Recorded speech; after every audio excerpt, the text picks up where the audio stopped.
Hi, everyone, and welcome. I'm Alex Gramling. I'm the Chief Marketing Officer at Healthcare IT Leaders, and I'm your moderator today for our webinar, Worksite COVID-19 Testing, Lessons Learned from Leading Employers. I want to start today just by telling you a little bit about our company, and that'll give you some context about what we do in the COVID-19 space. Healthcare IT Leaders is a 10-year-old IT consultancy, and our primary focus is really on enterprise software applications, mostly for hospitals and health systems. Our consultants implement and optimize clinical and business systems. I'm talking about electronic medical records, ERP systems, revenue cycle for large healthcare organizations, clients like the Cleveland Clinic, Providence, Kaiser Permanente, and Optum, just to name a few. When COVID hit, we looked at our internal skill sets around things that we do well: project management, clinical and IT consulting and staffing. And we asked ourselves, how can we deploy these resources for societal good during this crisis? So we started a COVID-19 practice, and we call that Healthy Returns. And as you can see on screen, we have three main service lines: COVID-19 testing, which we'll talk a lot about today, contact tracing, and vaccination support. And in all of these areas, we're offering a blend of IT and clinical services that range, from very short-term advisory work to much more comprehensive, full management of a client's entire COVID-19 health and safety program. And I should mention, we're not just doing this in healthcare. We help organizations across any sector and in any vertical. Our clients today include large CPG manufacturers, global pharma companies, major universities, sports teams. So really organizations of all shapes and sizes in the public and private sector. And so I would simply say, if you're interested in what we do or want to learn more about these services, then certainly I hope you'll visit our websites at healthcareitleaders.com and our COVID-19 website at healthyreturns.info. So that's who we are. I want to show you briefly the names and logos of our panelists today, and then we'll meet them face to face here. Steve Chapin is VP of Health and Safety and Environment at Ellis Dawn. His company is one of the largest construction and building services firms in North America, and they're based in Canada, and Steve will join us today from Toronto. Eric Snyder is also here from Lanza, where he heads up environmental health and safety. Lanza is a large leading global contract manufacturer to pharma and life sciences companies. And Lanza is also a client of ours. We work with Eric on a day-to-day basis to help administer their COVID-19 testing program at multiple US facilities, including in Portsmouth, New Hampshire, and that's where Eric is based. Last but not least, we'll meet Jim Beezley in just a moment. He is a PMO services director in our company. And right now, Jim is running the testing programs for our client BD. BD is testing at manufacturing plants all across the country, including Utah, California, and Rhode Island. And we're going to give Jim the floor later this hour, and he'll walk us through a BD case study. So with that, I want to say hi, gentlemen, and thanks for joining us. Steve, we'll get started with you today. Tell us, at a very high level, say 10,000 feet, a little bit more about your company, and then take us through your COVID-19 testing program today. Who you're testing, where you're testing, give us more details for background. Great. Well, good afternoon. Welcome, everybody. Really, thank you, Alex, for letting me join this. I'm very fortunate to work for a company called Ellis Dawn. It's a large infrastructure-based company based out of Toronto. We specialize in infrastructure, but residential, hospitals, and other. We implemented our rapid testing program probably mid-December, I would say. And we started off with a voluntary-based program, and then really quickly found that the adoption rate really wasn't all that great. We moved into a mandatory program. Currently, we've done about 26,000 tests to date. And in the last, say, 3 weeks, our program is really ramped up. We're doing about 8,000 tests per week across around 16 of our sites in the downtown Toronto area, where the COVID cases are a little bit on the higher side. And this represents around 4,000 employees with a various group of trades and unions and EllisDon staff. Briefly, Steve, are most of the people that you're testing on a day-to-day basis, are they construction workers? What's the makeup of your workforce? So right now, predominantly, we're testing on sites in the downtown area. They are our larger sites. They're construction sites, and they range from 100-person sites to 800-person sites. It's a range of construction workers with all the various trades, from electrical, mechanical, electrical, I should say, drywall, all the various different construction trades within the building group there. So we test twice a week, and each of the workers simply must go through their regular health screening, and then they go through one of these antigen screens, and then we go from there. Thanks. And Eric Snyder, thanks for joining us today. The same question for you. Just kind of take us through Lanza, the company, and explain a little about your COVID-19 testing. I know you're testing at multiple sites across the US right now. Right. So Lanza is a Swiss-based company. Our facility is here in the United States in Portsmouth, New Hampshire. We have about 1,100 people working on site now, and we are doing daily testing. So our business is around contract manufacture of drug products.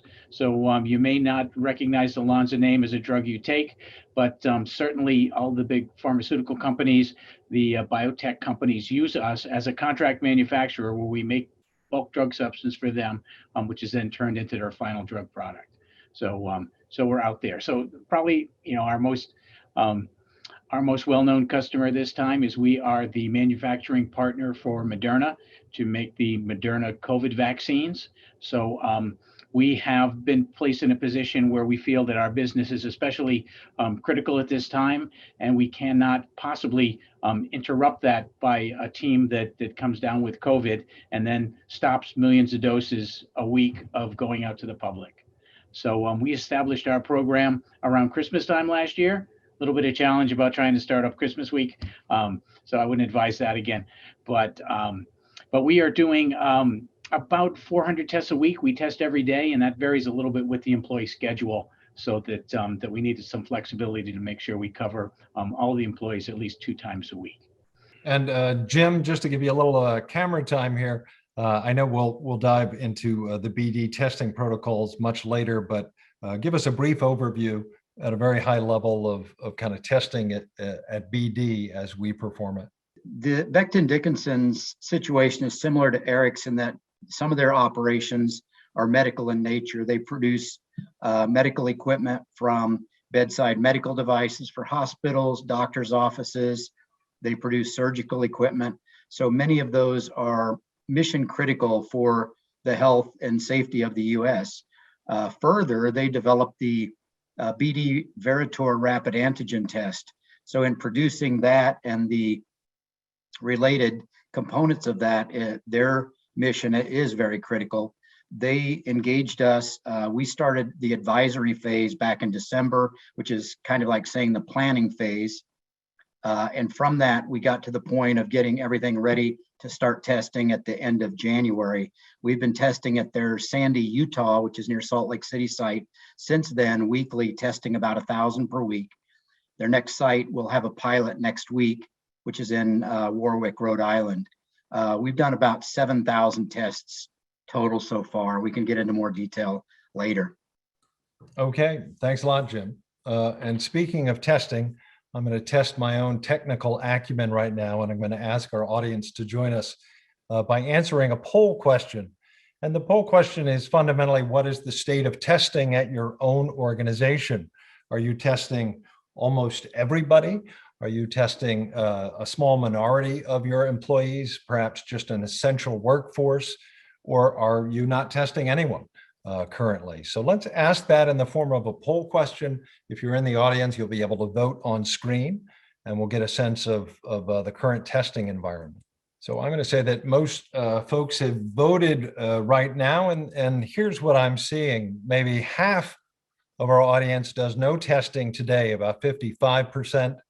Very limited testing at about 31% of the attendees, and widespread testing at 12% of the sites.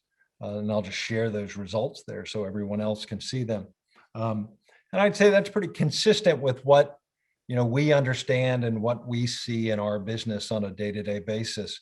Right now, we're talking and have talked to hundreds and hundreds of businesses at this point.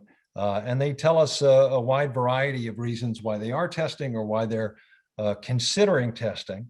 First of all, let's understand that all businesses have a wide variety of mitigation options open to them today. Testing is just one tool in the tool belt.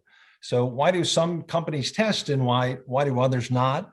Of course, we know that, in some businesses, you may not need to test. It may not be critical for your operations. Most companies that have brought workers back or whose workers never left tell us that they're doing a combination of these things and employing all of these strategies. If they do hesitate at the regular testing step, it's many times because they perceive a high cost or a complexity to large-scale, widespread testing, and that's certainly a factor in their hesitation. But when organizations do test, they tell us they engage for these reasons. First and foremost, they're viewing testing as the most effective intervention to help them stay open. They want to keep COVID-infected workers out of the workplace, and this is really just the cost of doing business now. I think we all remember early in the pandemic when major food processing plants were shutting down and other businesses were closing, for days or even weeks on end because of virus spread. And so businesses that invest in testing tell us, this is the insurance policy that they need to mitigate that risk of shutdown. As one data point I read earlier this week, that Tyson Foods spent $500 million last year on a variety of COVID-19 health and safety programs, including regular testing. I think reason number 1A on this list, simply put, is that you do it because that's your responsibility to your workers. It's part of what you do as an employer. You want to keep your workers' health and safety. And so testing aligns with that responsibility. I'll add from an employee perspective, not every worker wants to be tested, but I think most, at least anecdotally in our experience, appreciate their employer investing in a testing program. Many individuals tell our teams that testing negative gives them great peace of mind and greater confidence to be around their families and their coworkers. Third, if you're in an industry that's exposed to high-risk populations, then you certainly consider a testing program. I think the nursing home industry is a good example here. But correlated to this, you just may have a location in a city or a state with high COVID rates, or you may have travelers in your business that may be at increased risk for exposure. So more reasons to consider a testing program. Population health is on this list, as an acknowledgement of your corporate responsibility to the places where you live and work, right? If you're a large or even the predominant employer in a town or city, you're just well aware of how an outbreak in your workforce could impact the overall health and wellness of the community around you. And so that may be another reason you consider a testing program. Let's also acknowledge that some types of businesses just aren't suited to some of the preventive measures we talked about. You may have a factory or place of work where you can't do physical distancing measures. It just doesn't work. You can't reconfigure your space that way. Or maybe you don't have ready access to PPE. In those and other cases, you may consider testing as a way to offer another measure of prevention. And then lastly on this list, I'd say there are some regulatory drivers, not so much in the US at the federal level, but most notably in the state of California, where they've implemented emergency OSHA policies to protect workers there.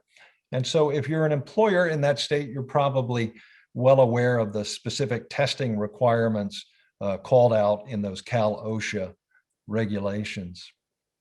Eric, I want to go back to you at this point and ask, do these rationalizations or reasons ring true to you, and why did Lanza ultimately decide to test, and what's the rationale behind your testing program?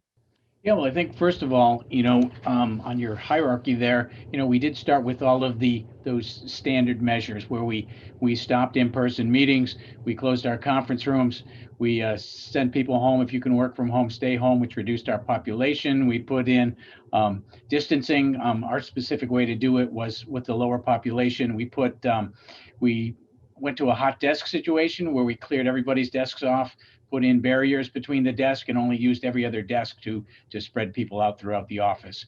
A little bit different challenge in laboratories and in manufacturing warehouse areas where we couldn't do exactly that. And then we've done the masks and the temperature screenings. All those things seem to be fairly effective in preventing the spread within the facility. What we were finding, though, was that many people were getting exposed outside and still coming into work, or reporting that they had tested positive and then had been in the workforce. The big driver for us then was that not only were they out of work for their quarantine period, but everyone they had contacted in work had to go onto quarantine as well. And that was the significant impact to our operations. We would potentially shut down a working shift because one person had come in and exposed other individuals. So that what we did was to look at, what's that extra layer we can do to protect our employees, and especially the COVID vaccine manufacturing, which we could not interrupt. So we had worked with our customer and with Operation Warp Speed, who actually had suggested to us that we implement a COVID testing program to protect the supply chain for the vaccines.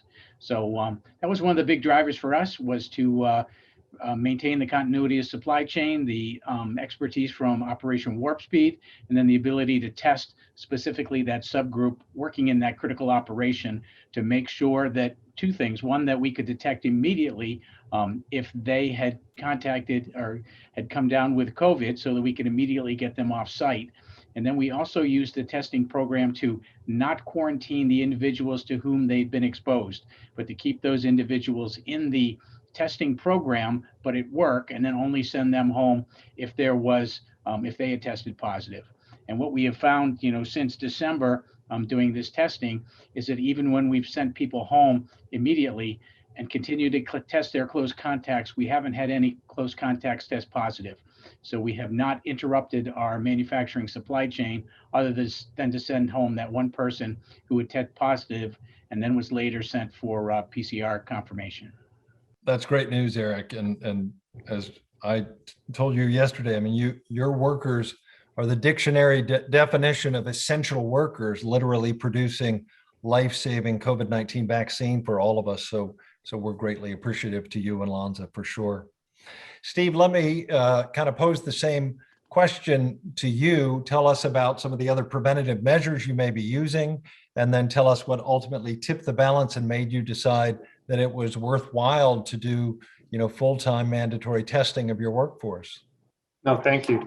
Eric really covered a lot of the points for us. We're doing all the standard physical distancing, masking, health questions. So we have all our workers at all our locations and our site offices go through health screening questions. They go through temperature screens. We restrict folks that have traveled or have any cough or cold or flu-like symptoms from coming onto the sites. Where we can look at, he talked about, I think he said hot desks. We typically haven't done that. What we've done is people that can work from home can work from home. And then we've scheduled people with rotational work, staggered starts, staggered breaks, reduced capacities in the offices. But the other thing we also did that we thought was really good is we opened up a dedicated, we created a team, and the team their function was to have a dedicated health line that employees could call and a dedicated email. And then we created a portal page that employees could come by and say that they had a cold or flu-like symptoms or have questions. And we also utilized that team to work very closely with the sites on the contact tracing and screening. And we got pretty agile at looking at and self-isolating people that have been in close contact. And we had done the standard 6 feet, 15 minutes. And unlike Eric, we have had close contacts that have positive. And so we were fortunate in that we have stopped some spread from identifying close contacts. When we look into the testing program, and why did we do it? I mean, as a safety professional myself, I mean, we're always looking at what can you do to keep your workers safe. These rapid screens, and we're using the PanBio antigen screen, and we've actually been referring to it as screening rather than testing, so that it's another enhanced tool that we use. We use it only as asymptomatic screening once a worker has gone through the gates, if you were, and they've passed all the other screens. But we really saw it as what I put as three main triggers. Keeping the workers safe, really helping to support the countries in terms of bridging the gap between now and vaccine, which we know you're well ahead of us, so we're a little slow on the take. And then keeping our businesses open and our trades working. Recognizing a lot of our workforce aren't necessarily salaried people. If they're not working, they don't have an income. So if we can provide a safe and stable workplace, these individuals are allowed to continue, and the sites are able to go. And we also found, similar to Eric, that going home to their families and having that extra level of assurance that the employers are looking after their well-being and doing the screening provides an extra level of comfort, if you were, for folks coming home. There's another one that we're trying right now. We've gone through lockdowns where we've been both essential and non-essential, where portions of our business have had to shut that were deemed non-essential. But we're really right now, one of the pivot points for us is also working with local government. And we're trying to position that companies have actually implemented rapid screening and can demonstrate that they have low numbers, they're managing their cases well, and are actively screening 2 times a week. If they're participating in that should there be a third wave and an additional lockdown, that those organizations and companies that are actively doing the screening would be able to continue. So there's basically building some data and some science around, hey, listen, it doesn't make sense to shut this part down because they're actually doing quite well. So we're actively working that and as well. So those are kind of some of the things that we're doing right now. That's great. I appreciate that detailed overview. Next, I want to talk to you guys about how to build a test plan and maybe some of the day-to-day challenges of implementing a test plan. Let me share a few slides and then I'll bring you back and we'll talk about those. So when you build a test plan, from our perspective, there's strategy and then there's operational kind of implementation. On the strategy side, you really need to answer, 4 very big and broad questions, and then everything else kind of rolls out of that. And the first question is, who will you test? And that's what we've talked about a little bit up front here. You need to decide, who in your workforce is eligible for testing or that you want to test. The what is, what technology are you going to use? Which tests are you going to use? Are you going to use rapid antigen exclusively? Are you going to use PCR tests exclusively, as some of our clients do? Or are you going to use those 2 in combination, which is a common strategy for many of our clients? The where is, where will you conduct the tests? And again, we've talked a little about that and the challenges that many workforces face. Are you going to do that on site? Are you going to do that near site? Are you going to do it at home? Are you going to use some of the at-home testing technologies? Where are you going to have the space to bring your employees in and conduct the testing on a regular basis? And last, we ask kind of how often are you going to have employees tested? And you guys talked about this in your frequency metrics that you're using in your own testing today. So if you know who, if you know which tests you're going to use and what technology, if you know where you're going to do it and how often you're going to test employees, then everything kind of flows downhill from there. I think I'd add that, it helps to have clear goals up front as you're talking about these decisions as an organization. It certainly helps to have a project plan and then some governance for decision making. These are very complex questions, and in most organizations that we deal with, there is a committee of decision makers made up of personnel from HR, from health and safety, from plant services, from a variety of different perspectives around the organization who are helping make these decisions.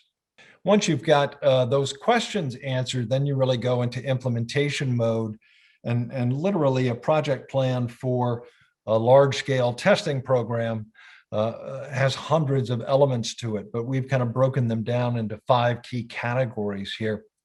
One is just logistics. Again, thinking about very simply the space that you have and the supply chain. Where are you going to put your testing supplies? Where are you going to get your test supplies from?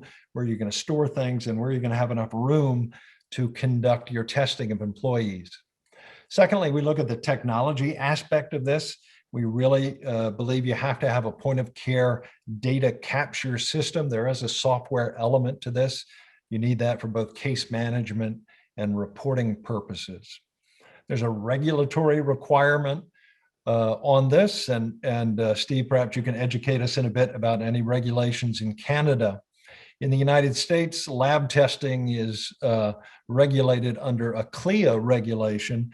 That's the federal guidelines around operating a lab. And so if you're doing rapid antigen testing on site in your workplace, the government says effectively you're running a lab, and so you need to be compliant with certain lab regulations. There are also privacy concerns, of course, and that's covered in the US under HIPAA guidelines. There's a big staffing component to this. You certainly have to have project management. And then on site, there's just a lot of people that make testing happen every day. You have to have testers who are trained on the testing technologies. You have to have people who know how to swab and how to produce the test samples. And then in a large scale program, there's just a vast amount of on-site coordination. You usually have to have schedules and other people who are boots on the ground, if you will, to manage the day-to-day flow of a large testing program. And then lastly, we look at case management and reporting. Of course, what are you going to do as an organization when you get that result? You need to notify the employee, certainly. There's notification back to the employer, and there's aggregate trend data to the employer. And then there's an element, of course, of reporting in the US to public health agencies. You need to tell them what you're doing and what the result set is, that you're getting. So a lot of elements to creating and implementing a testing program. Eric, I'll start with you again. I wonder at Lanza, what things have been challenging for you on a day-to-day basis as you have managed the thicket of testing, if you will? Which of those elements stand out for you as things you had to kind of learn and hurdles you had to overcome? Okay. One of the things we did is we started a little bit small on ours and then gradually increased. So we took the most urgent population, which is our direct manufacturing personnel, and put them into the program. It was the day after Christmas. We were worried about a post-holiday bump and wanted to detect that before it caused a problem. So once we had added the manufacturing team for a week, we put in anyone else who was working in the area, the facilities, the maintenance, the cleaners, went into the program the next week. That was followed the following week by anyone who supported it, the laboratory quality control workers, the people that are responsible for releasing and analyzing the product. So we kind of geared up phase by phase to get the right population in there into the test program. Another challenge we had was our specific work schedule. So we don't work, we work 24 hours a day, 7 days a week, but our manufacturing schedule is 12-hour shifts, day or nights. You work Monday, Tuesday, you have Wednesday, Thursday off, you work Friday, Saturday, Sunday. So our challenge was, how do we get at least 2 samples a week, around a schedule like that? So in that case, we test the manufacturing shift every single day they're on site. So they'll be tested 3 days one week and 2 days the next. With our 5-day-a-week operation, we started with a Monday, Wednesday, Friday schedule and found that we were overpopulating those days with slumps on Tuesday, Thursday. So we split that into a Monday, Tuesday, Thursday, and a Monday, Wednesday, Friday. A lot of details, but we did have to level load that system so that we didn't have days with hardly anyone in the system. So that was one of the big challenges we faced. The other one, again, was around holidays. We had the first challenge around trying to set up Christmas week. And then the other one was came New Year's when nobody showed up for testing. So our lab was open, but people just assumed that we were closed. So no screening that day. We had to go out and track people down and pull them back in. So mostly, again, around that that scheduling, that getting people in and making sure everybody shows up and that you can get a consistent flow and not back up your screening center with too many people waiting and accumulating for the test. So we scheduled in 15-minute increments so that we could have people break during the day, come in and spread them out so that we had, 4 people every 15 minutes come in, and that spread people over our 6-hour testing window. So it was, for us, the challenge was mostly around the scheduling. Yeah, for all of us, we're kind of building the plane as we're flying it. There was no rule book for COVID-19 testing before this pandemic started, for sure. So we've learned a lot. Steve, what about you? What about your own testing program? Maybe some of the challenges, and help us understand the regulatory environment in Canada. We're all over the board. It's really there's a federal overlay, and then provincially, each province sets out their own specific regulations. In Ontario, I would say Ontario is largely fairly progressive compared to the rest of the provinces. They've accelerated the point of care regulation. So everything that Eric and yourself described on point of care being tied to a laboratory regulatory licensing act.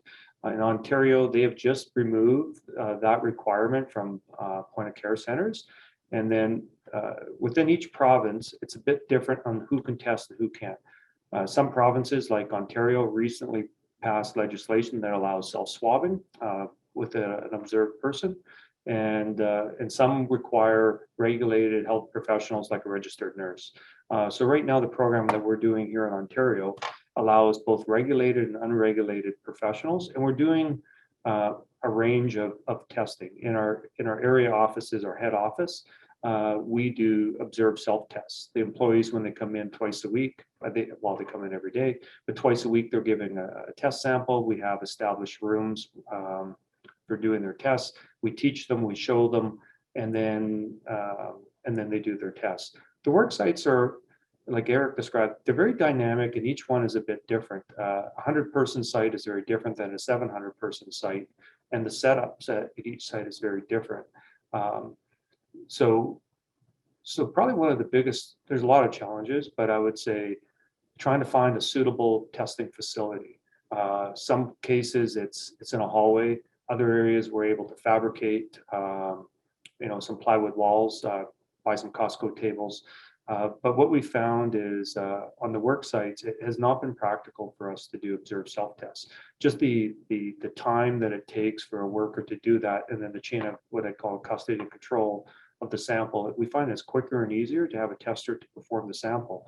And then, like Eric had mentioned, in the beginning days, we had some congregation issues with folks. We started off with volunteer testing. And like I said in the beginning, the adoption rate wasn't very good. So we had maybe 15-20% uptake. And then when we moved to the mandatory testing, we found that we had large blocks of people waiting to get tested. So exactly what Eric did, we moved it to 15-minute slots. And then at the end, we had congregations for people waiting for the nurses to give them their results from, which takes about 15 minutes for the Abbott Pen Bio to get a result. So we moved to a system where it was in and out. They would come in, they would simply get their test. The nurses would establish some control in terms of who it was. There's a very limited intake of information for the HIPAA. It was simply a consent form, and then they would have a contact way, and then they would exit. If we had a positive result, there'd be a callback system. The other thing that we had to enable was we really were trying to scale all the workers through when you test twice a week in one day. We didn't want to carry over. And we found that nurses can do about 100 tests a day. So we would scale the testing staff to the size of the operation. And that actually worked, well, it worked really, really well for us. And then if a worker became positive, we would send them off for a confirmatory PCR test, probably similar to the US. The PCR test would be done at a hospital or an assessment center. That's the intake of all the medical information. And at least in Canada right now, the PCR is the actual confirmation of if you're positive or not. And so we refer the antigen screens as presumptive positives until it's confirmed with a PCR. We are only doing asymptomatic screening. Some folks are doing symptomatic screening on special pilots. but we're only doing the asymptomatic screening as part of like a general workplace screening program. Some of the challenges maybe to speak about would be workers who refuse a test. We haven't found too many of those, but there still are those that have refused. Are different groups challenging the overall program in terms of, is there a real need? Why do we have to do it? There's a production loss in terms of shutting down those workers and the length of time that it takes for them to go and get tested. So we've had to work through that. Largely, I would say it's been well supported, but there's always a few outliers. We've also had to deal with some challenges of false positives. They're not 100% accurate. We're probably getting about a 40% false positive rate right now, which is high compared to the stats, which we're finding is closer to around 28 to 30%. And so, which we actually think is a positive, because we are using as an early indicator, grabbing those folks off the site, confirming with the PCR. PCRs generally get back within a day. So a worker is really only off site for about a day, which is extremely helpful, especially now that folks are starting to experience the variant. The other thing I'd say we're starting to see with some challenges would be what I call testing fatigue. We've been doing this for a little while now. Folks want to know, how long is it going to go on for? Why can't we do once a week? Why do we have to do it at all? And then probably the other one would be just at startup, it would be educating the people on the testing, educating the sites, and then really defining your pre-registration methods and having a really solid mechanism so that when people come in, we use a QR code system on the 50-minute blocks, like Eric said. And that was a challenge to kind of get that going and smooth, but it seems to be going pretty good. I agree that all of those ring true in our experience as well. And communication certainly is key in any of these activities. Jim, we're going to give you a little screen time here and let you talk to us about your work at BD.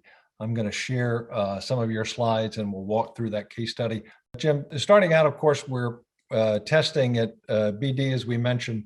They test at multiple facilities, and on a day-to-day basis, you work very closely with the Sandy, Utah site.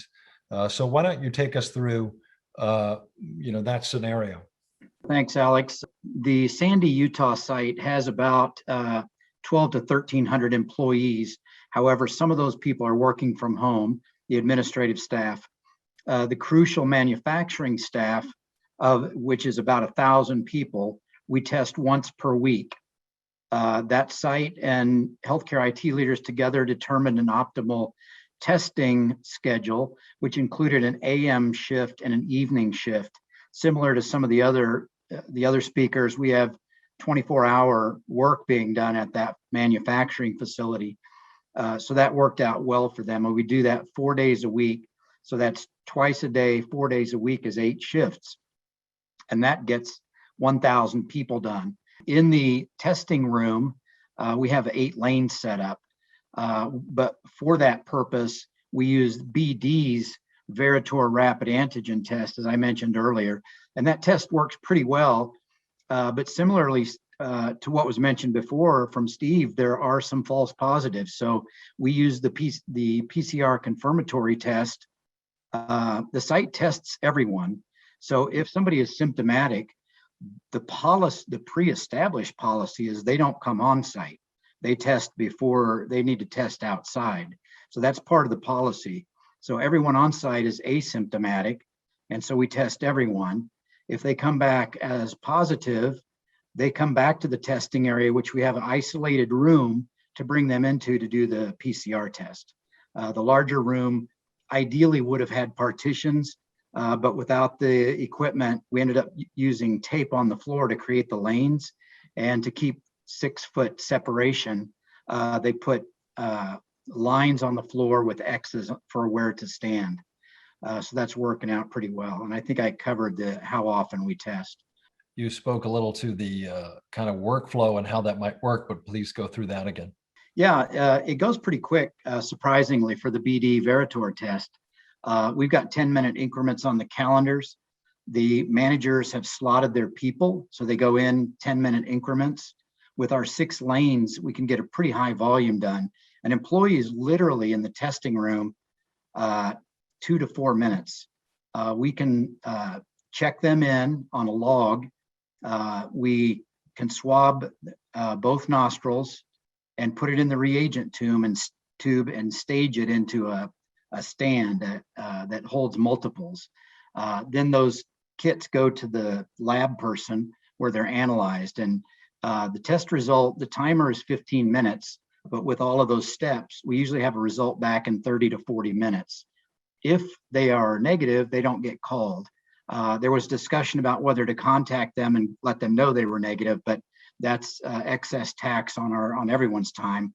So the thought was call them only if they're positive. If they are, we notify the employee to come back for the confirmatory test, their manager who initiates a cleaning protocol, because then they are presumed positive. We test them and notify the nurse and or HR, and then the employee goes home after we test them for the PCR. And it does take about 24 to 48 hours to get that test. And we had a similar experience with seemingly close to 40 or 50%, maybe a little more, of false positives. But those that were positive, BD's logic is those people would have probably infected other people, especially in manufacturing. There's some limit, they created pods, but there is some close contact between various people, and the risk of shutting down one of their units is greater than the issues that they've come across. I've pulled up some of your dashboards here. Kind of walk us through this on a macro level. What information you're able to share with the employer. Sure. The employer's designated certain people just to get the de-identified data, just these dashboards. So they see the totals, they see how many positives. There is a category of invalid. Occasionally the analyzer gives us an invalid. Those people come back for a second Veritor rapid test. And it's always been confirmed. I mean, it's always been negative on those people. So it works the second time. It's unusual happening. But these ratios are really valuable. BD is also getting a data download from us of these statistics. And with their other staff who use national statistics, they're kind of mashing those together to determine if they can help with projecting risks in their region as well as the national data. So this kind of helps them see trends. They don't see the positive trend as much unless you put a different set of data up, but it's good information. They've been able to use it for their business planning.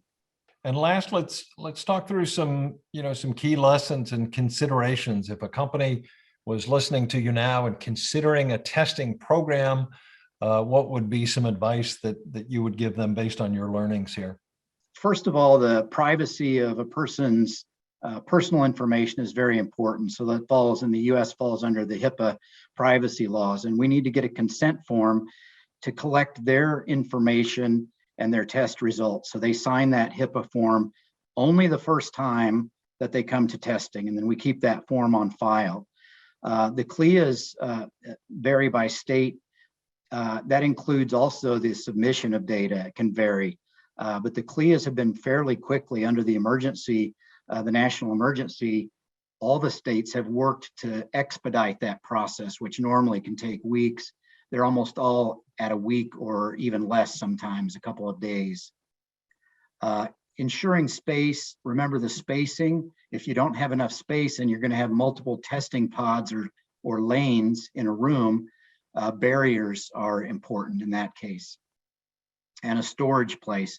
These supplies take a lot of space and they need to be readily accessible.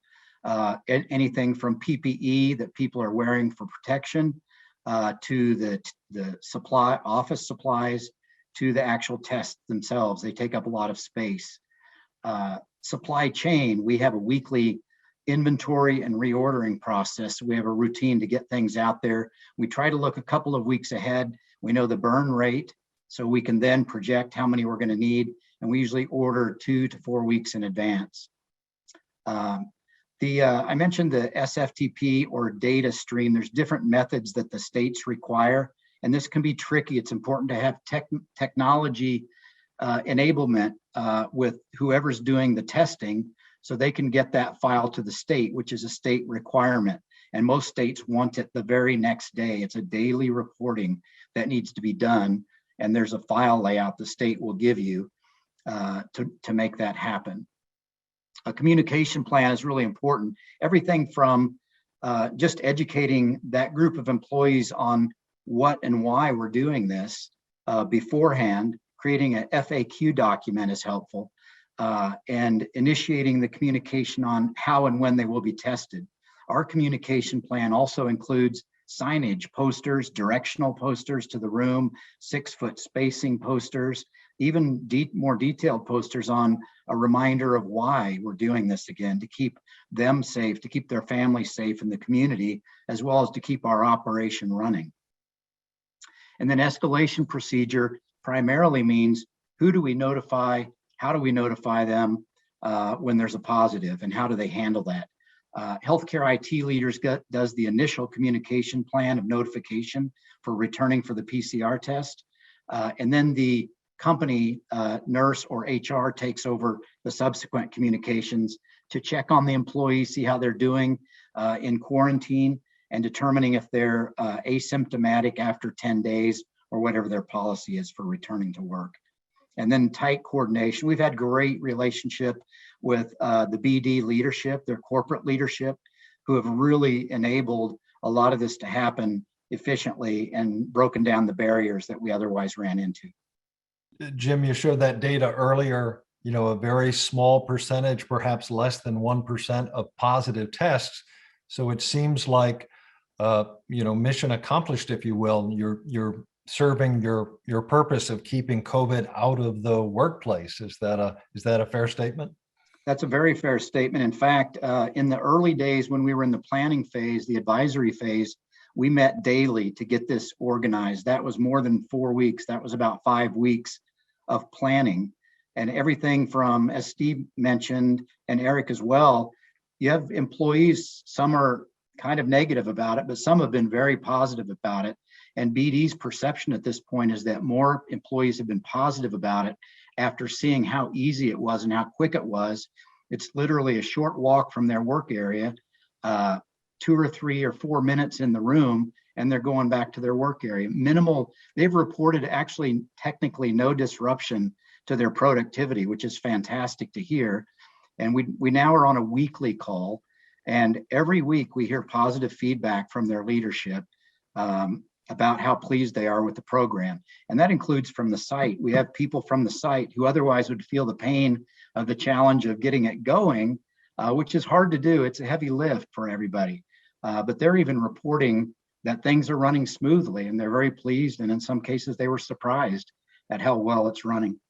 That's great to hear, Jim. Eric, I want to bring you back in, and Steve as well. In just a moment, we'll wrap up shortly and then answer some of these questions. Eric, for you, I guess the same question. Do you consider overall that testing has been successful in terms of what you want to accomplish at Lanza? And then how would you advise others who may be looking at a testing program? What advice would you give them? Right. So I think it's been very successful on site. I want to start with one thing Jim just mentioned is when we were starting the testing, I think the thing that was most worrisome was that employees thought we were going to use great big long swabs that were going to tickle their brain. But instead, it was a much less intrusive process than they expected. They came out of it going, oh, that wasn't nearly as bad as I thought. And after a day or two, it's smooth in and out in just a couple minutes. So I reinforce everything that everybody said there. We've only had a small number of positive tests on site, and we were able to very quickly, send them off site as soon as we get the information, and then send them off for follow-up PCR testing. We've recently added another service at our screening facility where healthcare IT is able to collect the PCR samples on site and then send those off for analysis. So formerly we had to send our people off to a local PCR center, but now it's much easier just to have the samples collected. So they'll be notified that that their screening was positive. They will make an appointment leave the facility, immediately make an appointment to get the PCR sample collected. We've been doing drive up for that. So they set their time, they pull up near the test center, they come out, they collect the sample, and they drive away, go home and wait for the result to see if they can return to work. So that addition has been very helpful to doing our confirmation and to keeping people moving along quickly.